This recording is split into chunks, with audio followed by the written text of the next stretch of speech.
we come so far in the global warming that we need to look at every option to stop dangerous climate change. But as you know, some options come with much higher risks, and some options are less developed, and we need really careful considerations before we take those steps.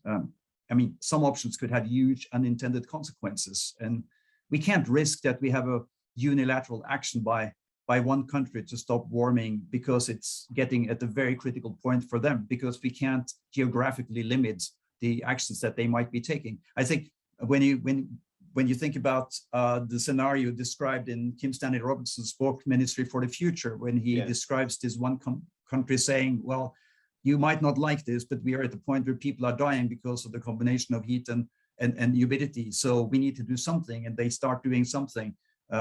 Of course, this is science fiction, but it's also quite real in a way that it could happen that way, because those responsible for most of the emissions, you and I living in our part of the world, we will be the last ones to suffer.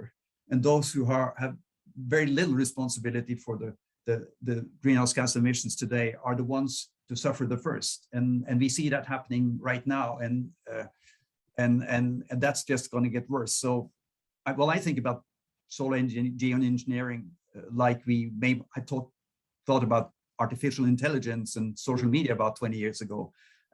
We knew it was coming, it came, and now it's extremely difficult to regulate, right? There's no way we are successful in regulating the Facebooks and the Googles of this world. You know, geoengineering could be even more challenging.